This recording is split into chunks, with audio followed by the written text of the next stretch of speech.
এভাবে ইসলাম মানবতার কথা বলে এবং মানুষের জন্য যে কাজ করে ইসলাম তাকে শ্রেষ্ঠ মানুষ বলেছে। খয়রুন নাস আনফাউহুম লিন-নাস, মানুষের মধ্যে শ্রেষ্ঠ সে মানুষ যে অন্যের কাজে লাগে, যে মানবতার উপকারে আসে, সে শ্রেষ্ঠ মানুষ। এভাবে ইসলাম মানবতার জয় গান গেয়েছে। আল্লাহ রাসূল সাল্লাল্লাহু আলাইহি ওয়া আলিহি ওয়াসাল্লামের সামনে দিয়ে একবার একটা লাশ যাচ্ছিল। তিনি সাহাবাদেরকে নিয়ে বসেছিলেন। হঠাৎ ওই লাশ দেখে রাসূল সাল্লাল্লাহু আলাইহি ওয়াসাল্লাম দাঁড়িয়ে গেলেন। সাহাবারা বললেন, ইয়া রাসূলুল্লাহ, ইন্নাহু ইয়াহুদি, এটা ইহুদির লাশ। কার লাশ? জুইশ, ইহুদির লাশ। আপনি দাঁড়ালেন যে?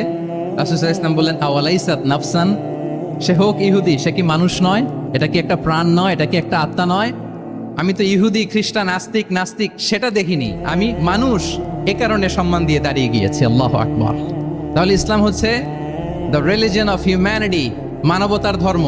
যারা আমাদেরকে মানবাধিকার শিখায়, যারা মানবতার কথা বলতে চায় আমাদের কাছে এসে, তাদের খুব ভালো করে এগুলো জেনে নেওয়া উচিত যে ১৫০০ বছর আগে ইসলাম যেভাবে মানবতাকে উচ্চে তুলে ধরেছে, মানুষের মর্যাদাকে সবচেয়ে উপরে তুলে ধরেছে, মানুষকে আশরাফুল মাখলুকাত বলেছে, নতুন করে মানবতা তাদের কাছ থেকে আমাদের শেখা লাগবে না।